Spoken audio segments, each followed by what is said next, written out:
শুল্ক ইস্যুতে মার্কিন সরকারের সাথে আলোচনা আরও শক্তিশালী হওয়ার প্রয়োজন বলে মনে করছেন ব্যবসায়ীরা।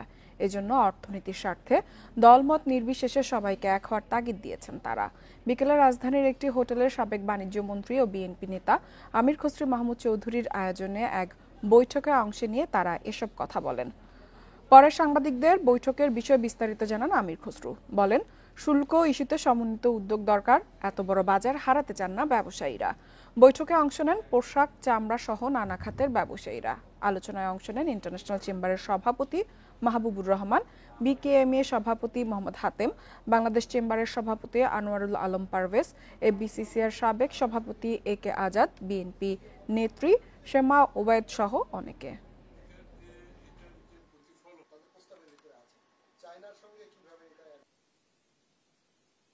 পুরো দেশের আগামী দিনের অর্থনীতি, আগামী দিনের আমাদের মানুষের কর্মসংস্থান, জীবনযাপন অনেক কিছু জড়িত।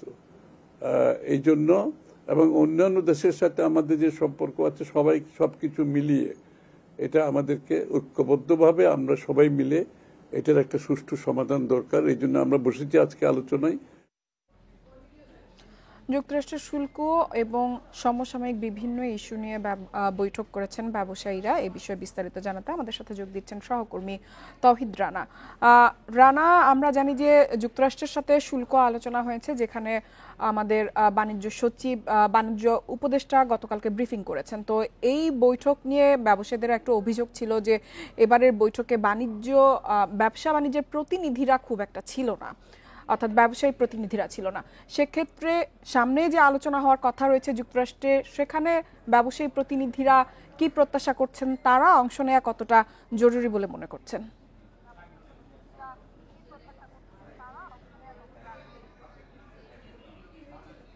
হ্যাঁ, সেই বিষয়টি আসলে আলোচনার যেই প্রয়োজনীয়তা সেটি উপলব্ধি করেই আসলে এখানে ব্যবসায়ীরা বসেছেন এবং সেখানে এই ব্যবসায়ীদের নেতৃত্ব দিয়েছেন সাবেক বাণিজ্য মন্ত্রী এবং বিএনপি নেতা আমির খসরু মাহমুদ চৌধুরী এবং বিএনপি নেত্রী শেমা ওবায়েদ এখানে উপস্থিত ছিলেন। তাদেরই মূলত এই আলোচনাটির আয়োজন করা হয়েছে এবং তার নেতৃত্বে এখানে ব্যবসায়ীদের শীর্ষ সংগঠনগুলোর নেতারা কিন্তু এখানে উপস্থিত ছিলেন। আমরা সাবেক এফবিসিসিআর সভাপতি এ কে আজাদকে আমরা দেখেছি, মাহবুবুর রহমান, ইন্টারন্যাশনাল চেম্বারের সভাপতি সহ এবং চামড়া খাতে আমরা আরও কিছু ব্যবসায়ী তারা কিন্তু এখানে উপস্থিত ছিলেন।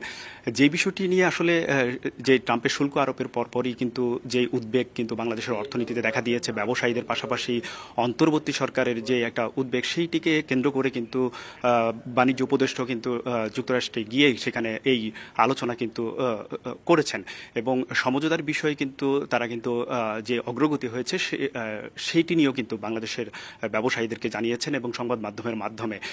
পরবর্তীতে তারা আসলে ব্যবসায়ীরা আজকে যেই বিষয়টি জানিয়েছেন, তারা বলছেন অন্তর্বর্তী সরকার যে আলোচনা চালিয়ে যাচ্ছে ট্রাম্পের শুল্ক ইস্যুতে, সেক্ষেত্রে তাদের যে আলোচনার যে বিষয়বস্তু সেটিকে কেন্দ্র করে কিন্তু এই আলোচনাটি আসলে আরও জোরদার হওয়া জরুরি বলে তারা মনে করছেন। অর্থাৎ সকল স্টেক হোল্ডারদেরকে সাথে নিয়ে ব্যবসায়ীদের পাশাপাশি এখানে যেহেতু অর্থনীতির কথাটি আসলে জড়িত আছে, বাংলাদেশের অর্থনীতিতে বিশেষ করে পোশাক খাত যেই রপ্তানিতে বড় অবদান রাখে, সেক্ষেত্রে পোশাক খাতের ব্যবসায়ীরাও কিন্তু সেই উদ্বেগটা জানিয়েছেন। আলোচনা যদি আরও শক্তিশালী করা যায়, সেক্ষেত্রে বাংলাদেশের যে আলোচনা, বাংলাদেশের যে নেগোসিয়েশনটি করা হচ্ছে শুল্ক নিয়ে, সেক্ষেত্রে তাহলে আরও ইতিবাচক প্রভাব কিন্তু পড়বে। পাশাপাশি অর্থনীতি নিয়ে উদ্বেগ যেহেতু রয়েছে, এখানে বিশাল জনগোষ্ঠীর কিন্তু কর্মসংস্থান, পাশাপাশি অন্যান্য যে ব্যবসা রয়েছে, সেটিকে কেন্দ্র করে কিন্তু একটি উদ্বেগ আমাদের ব্যবসায়ীদের মধ্যে রয়েছে। সেক্ষেত্রে তারা বলছেন এই আলোচনাটি যদি আরও শক্তিশালী করা যায়, বিশেষ করে রাজনৈতিক দলগুলোকেও সাথে নিয়ে তাদের মতামত, তাদের পরামর্শকে জোর দিয়ে যদি এই আলোচনাটি আরও এগিয়ে নেওয়া যায়, সেক্ষেত্রে ট্রাম্পের যে শুল্ক আরোপ, সেক্ষেত্রে যে নেগোসিয়েশনের জায়গাটি। বৈঠকের বিষয়ে বিস্তারিত জানাচ্ছিলেন সহকর্মী তৌহিদ রানা। চলে যাচ্ছি পরবর্তী সংবাদে। জুলাই স্মৃতি জাদুঘর নির্মাণে ১১১ কোটি টাকারও বেশি অর্থ বরাদ্দের অনুমোদন দেওয়া হয়েছে। এছাড়া আওয়ামী লীগ সরকারের আমলে বিদ্যুৎ কেন্দ্র সংক্রান্ত দেশি বিদেশি সব চুক্তি পর্যালোচনা করতে আইনি সহায়তারও অনুমোদন দেওয়া হয়। দুপুরে সচিবালয় ক্রয় সংক্রান্ত উপদেষ্টা কমিটির সভা শেষে এসব কথা জানান অর্থ উপদেষ্টা ডক্টর সালেউদ্দিন আহমেদ।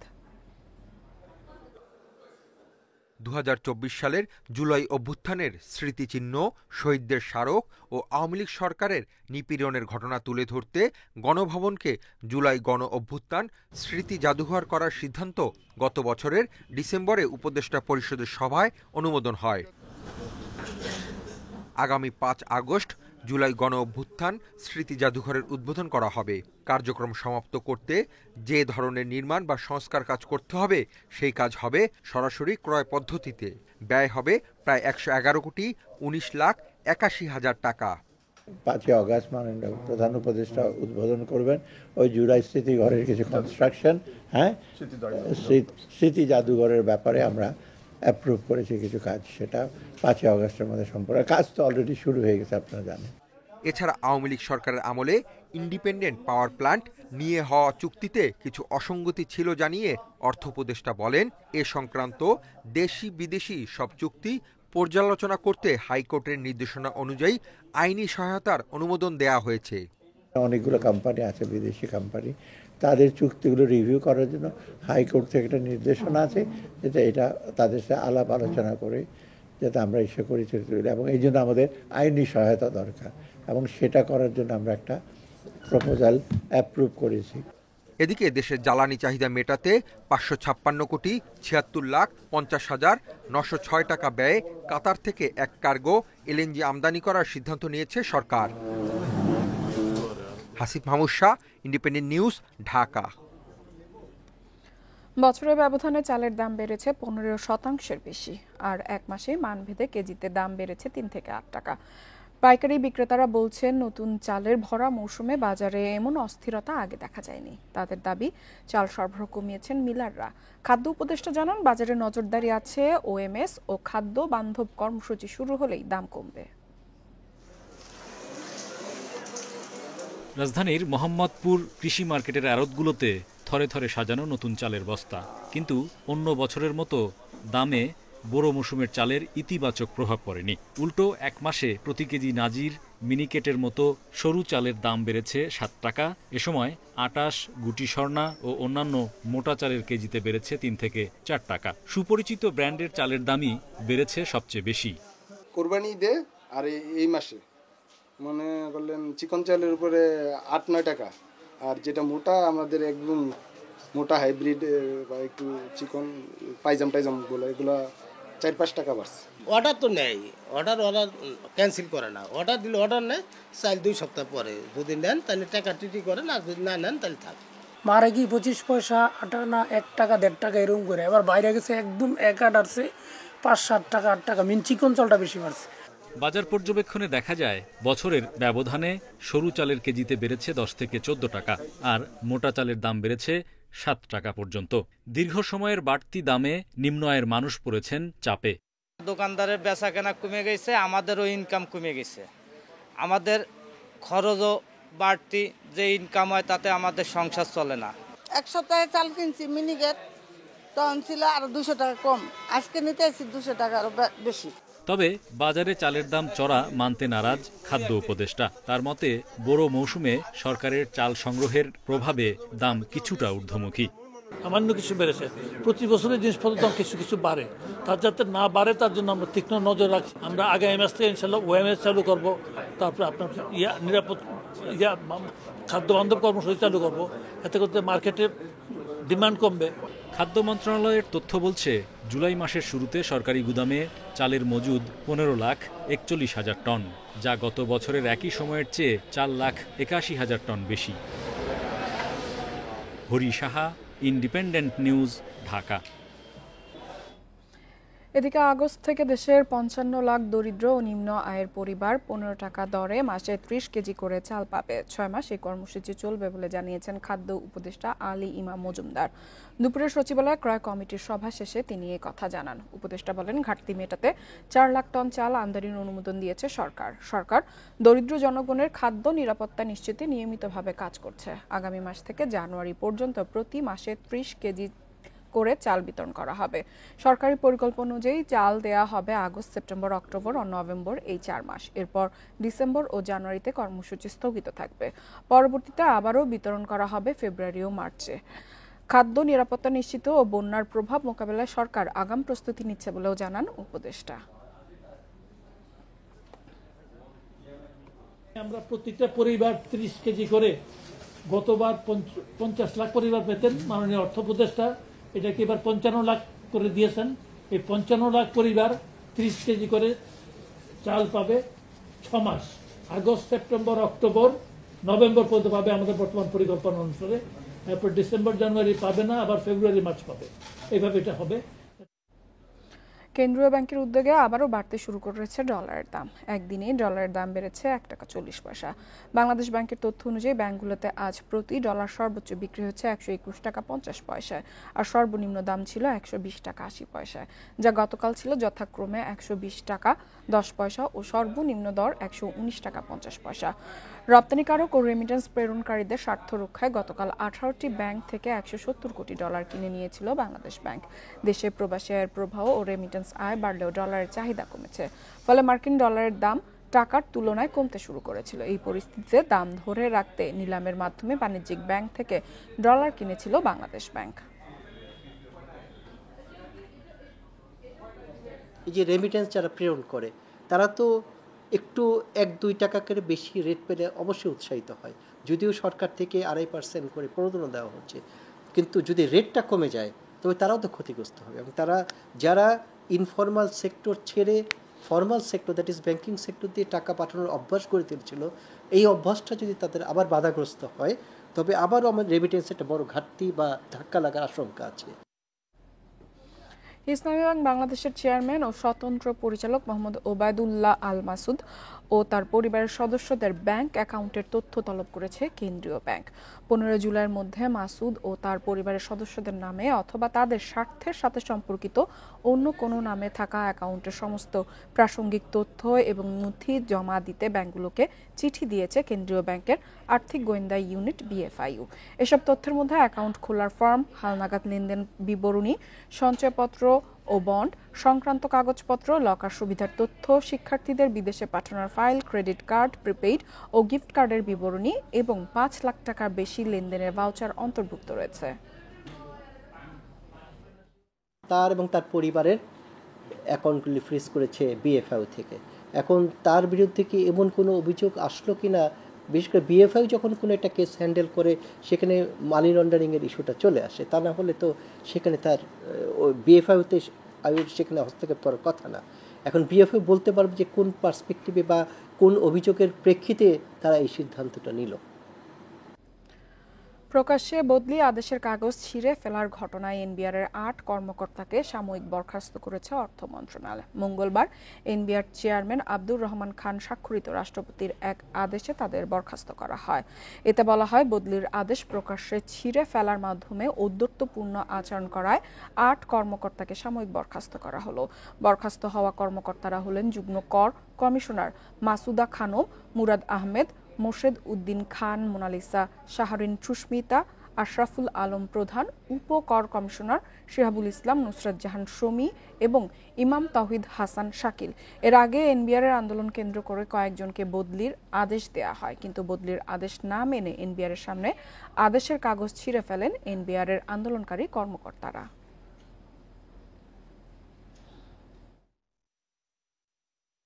তথ্য প্রযুক্তি জ্ঞান নির্ভর যুব শক্তি ছাড়া দেশে টেকসই উন্নতি সম্ভব নয়। তাই আগামী দিনের চ্যালেঞ্জ মোকাবেলায় তরুণ সমাজের এসব দক্ষতা বাড়াতে জোর দিয়েছেন প্রধান উপদেষ্টার মুখ্য সচিব। মঙ্গলবার রাজধানীর আগারগাঁও বিনিয়োগ ভবনে বিশ্ব যুব দক্ষতা দিবসের আলোচনা অনুষ্ঠানে তিনি এসব কথা বলেন। এবছর দিবসটির প্রতিপাদ্য কৃত্রিম বুদ্ধিমত্তা ও ডিজিটাল দক্ষতার মাধ্যমে যুবদের ক্ষমতায়ন। অনুষ্ঠানে জাতীয় দক্ষতা প্রতিযোগিতায় বিজয়ীদের মাঝে পুরস্কার তুলে দেওয়া হয়। এ সময় জানানো হয়, বিজয়ীদের মধ্য থেকে সেরা কয়েকজন চীনে অনুষ্ঠিত আন্তর্জাতিক প্রতিযোগিতার আসরেও অংশ নেবেন। এ সময় বক্তারা বলেন, জাতীয় দক্ষতা উন্নয়ন কর্তৃপক্ষ বিশ্বমানের প্রশিক্ষণে জোর দিচ্ছে, যা দেশে বিদেশে কর্মসংস্থানে ভূমিকা রাখছে। অনুষ্ঠানে লাইভ অফ অপরচুনিটি প্ল্যাটফর্মের উদ্বোধন করা হয়। এ সময় মুখ্য সচিব জানান, প্রধান উপদেষ্টা চাকরির পাশাপাশি তরুণদের উদ্যোক্তা উন্নয়নেও জোর দিচ্ছেন।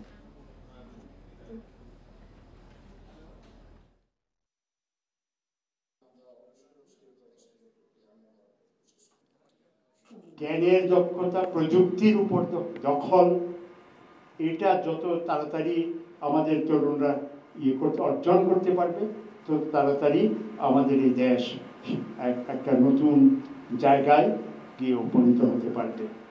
মানুষ যেখানে দক্ষতা অর্জন করতে পেরেছে, বিশেষ করে যুব শক্তি, সেখানেই আপনার সেই দেশগুলো এগিয়ে গেছে।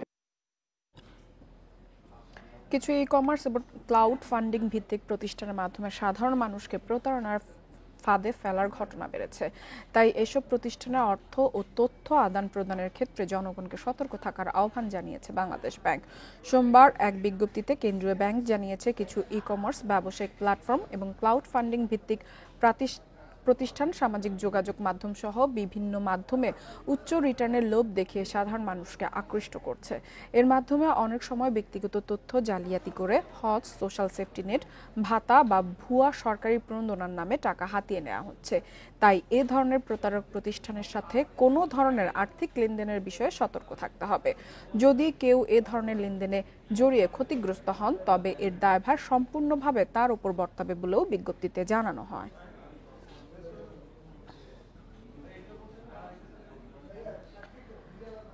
ট্যাক্স আইডেন্টিফিকেশন নাম্বার বা TIN নেয়ার পরেও গত অর্থ বছরে আয়কর রিটার্ন দাখিল করেনি প্রায় 72 লাখ করদাতা। এছাড়া রিটার্ন দাখিল করলেও কোনো আয়কর পরিশোধ করেননি 30 লাখ করদাতা, জানিয়েছে জাতীয় রাজস্ব বোর্ড NBR।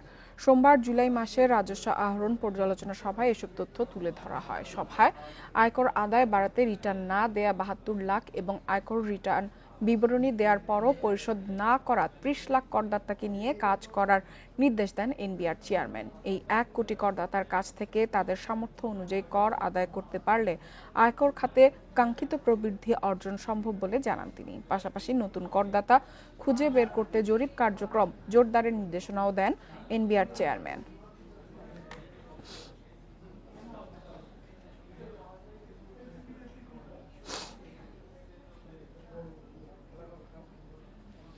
সোমবার প্রথমবারের মতো $1,20,000 সীমা ছাড়ালো ক্রিপ্টোকারেন্সি বিটকয়েন। তবে মঙ্গলবার সকালে দাম কিছুটা নেমেছে।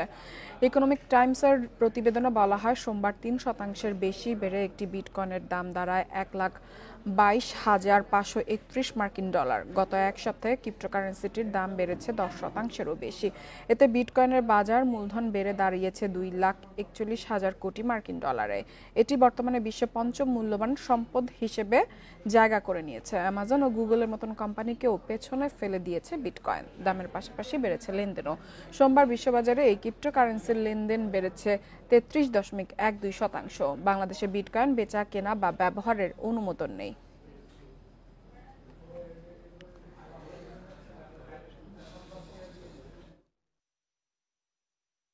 শেয়ার বাজারের খবর। সপ্তাহের তৃতীয় কার্যদিবসে ইতিবাচক ঢাকার শেয়ার বাজার। মঙ্গলবার ডিএসইর প্রধান সূচক বেড়েছে 0.36 পয়েন্ট। আগের দিনের চেয়ে লেনদেন বেড়েছে 89 কোটি টাকার বেশি। শেয়ার দর বেড়েছে প্রায় 41 ভাগ প্রতিষ্ঠানের। এদিকে চট্টগ্রাম স্টক এক্সচেঞ্জে সার্বিক সূচক কমেছে 5.89 পয়েন্ট। মঙ্গলবার দিনের শুরু থেকেই ইতিবাচক ছিল ঢাকার শেয়ার বাজার। প্রথম 30 মিনিটে প্রধান সূচক বাড়ে প্রায় 12 পয়েন্ট। বেলা বাড়ার সঙ্গে সঙ্গে চলতে থাকে সূচকের উত্থান পতন। তবে দিন শেষে ডিএসইএক্স সূচক 0.36 পয়েন্ট বেড়ে অবস্থান করছে 5062 পয়েন্টে। সূচকের সঙ্গে ডিএসইতে বেড়েছে লেনদেনের পরিমাণও। আজ মোট লেনদেন হয় 653 কোটি 69 লাখ টাকা। আগের দিনের চেয়ে লেনদেন বেড়েছে প্রায় 89 কোটি 31 লাখ টাকা। হাতবদলে অংশ নেয়া 395টি কোম্পানি ও মিউচুয়াল ফান্ডের মধ্যে দর বেড়েছে 163টি প্রতিষ্ঠানের শেয়ারের, কমেছে 156টি এবং অপরিবর্তিত 76টি প্রতিষ্ঠানের শেয়ার দর। সবচেয়ে বেশি লেনদেন হওয়া প্রতিষ্ঠানের তালিকায় প্রথম সিপাল বিচ রিসোর্ট, দ্বিতীয় অগ্নি সিস্টেমস, তৃতীয় অবস্থানে মুন্নু সিরামিক্স। শতাংশের দিক থেকে দরভিত্তির তালিকায় প্রথম অ্যাপেক্স স্পিনিং, মনস্পুল বাংলাদেশ দ্বিতীয়, তৃতীয় অবস্থানে অ্যাপেক্স ট্যানারি। অন্যদিকে চট্টগ্রাম স্টক এক্সচেঞ্জের সার্বিক সূচক 5.89 পয়েন্ট কমে অবস্থান করছে 14,091 পয়েন্টে। লেনদেন 4 কোটি 71 লাখ টাকা share. Mehedi Hasan, independent news. এবার জানাবো বিশ্বের প্রধান মুদ্রার সাথে টাকার আজকের বিনিময় হার। দর অপরিবর্তিত রয়েছে যুক্তরাষ্ট্রের ডলারের, বিনিময় হয়েছে 122 টাকা 70 পয়সা। যুক্তরাজ্যের পাউন্ডের দর কমেছে, বিনিময় হচ্ছে 169 টাকা 76 পয়সায়। কমেছে ইউরোর দর, বিনিময় হচ্ছে 147 টাকা 57 পয়সায়। ভারতীয় রুপির দর অপরিবর্তিত রয়েছে, বিনিময় হচ্ছে 1 টাকা 45 পয়সায়। দর অপরিবর্তিত রয়েছে সৌদি রিয়ালেরও, বিনিময় হচ্ছে 32 টাকা 88 পয়সায়। বেড়েছে আরব আমিরাতের দিরহামের দর, বিনিময় হচ্ছে 33 টাকা 58 পয়সায়। কমেছে কুয়েতি দিনারের দর, বিনিময় হচ্ছে 403 টাকা 56 পয়সায়। এছাড়া মালয়েশিয়ান রিঙ্গিতের দর অপরিবর্তিত রয়েছে, বিনিময় হচ্ছে 29 টাকায়। আর এই ছিল অর্থনীতি সারাদিনের আজকের আয়োজনে। আমন্ত্রণ আমাদের পরবর্তী সংবাদে।